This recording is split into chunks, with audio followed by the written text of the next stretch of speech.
The gentlelady from Texas, Ms. Johnson, is recognized for 5 minutes. We're just doing a Texas two-step at the moment.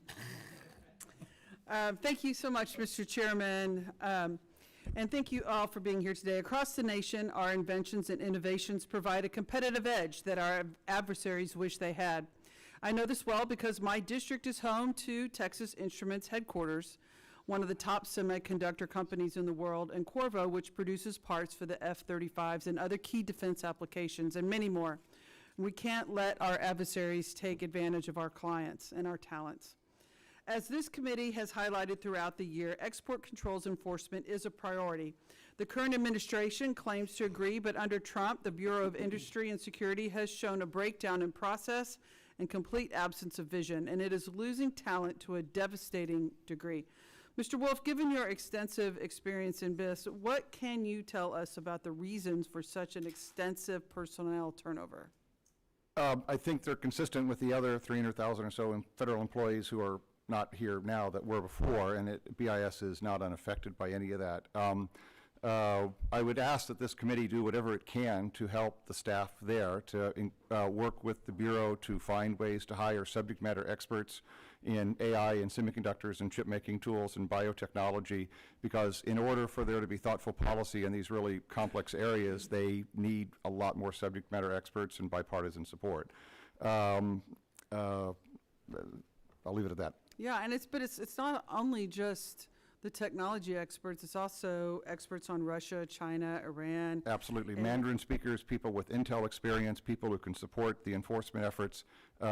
Secretary Raimondo had a great line about wanting to make BIS the sexiest, most exciting place in government to work, and I fully am in support of that mission, and I ask all of you to help try to sponsor that, to work with BIS, to encourage people from Silicon Valley and others to want to work for the government to support the mission that you all are describing quite well. Right, yeah. I'm very concerned about the talent drain because we can have all the policies in the world, but if we don't have the talent that's smart enough to figure out how to enforce them and how to enact them, then we're not going to get very far. Absolutely. And I do think it's incumbent upon this committee to insist to the administration that they reverse some of their practices and try to rebuild the strength of our workforce to the highest capacity possible.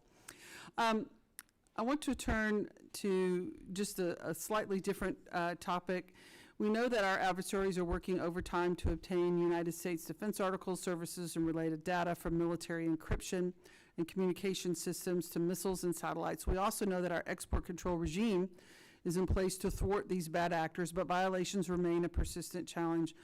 Does the State Department's use of outside monitors, also known as special compliance officers, enhance companies' compliance with export controls rather than the threat of large dollar penalties? What is your take on that? Well, I am a special compliance officer and an outside monitor, so strong views about that. And absolutely, with someone from the outside with expertise in the area, with independents who reports directly to the State Department, it can result in a lot more attention by the company on a day-to-day basis of creating the systems and procedures and hiring the experts and other personnel to do all the things that you're describing. And I think that that has a much better impact on a company doing the hard work that needs to be done than just simply a large dollar penalty or the threat of it.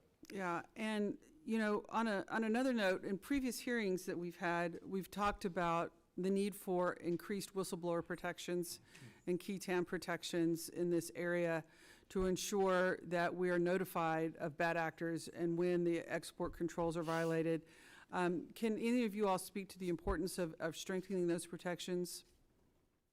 I know the area is working well in government contracts and other parts of law. I've never actually seen it applied in export controls or where it would have not resulted in a disclosure of some sort, but I'm happy to work with you to take the benefits of government contracts and apply it to export controls. Yeah, in previous panels, other experts have testified as to the urgency for this because, again, we can have policies and we can have out there, but if we don't have enforcement mechanisms and if we don't have protections for those who are in the deep parts of the world to be able to report violations and protections for those reporters, those whistleblowers, then again, we're going to miss a lot of the battle. And based on these, I just want to share with the committee, I have a bill on this issue, and I would love to have everyone here sign on that and have it be a joint effort from this committee to strengthen the whistleblower protections on export controls. And with that, I yield back. Oh, we'd love to review that legislation, so.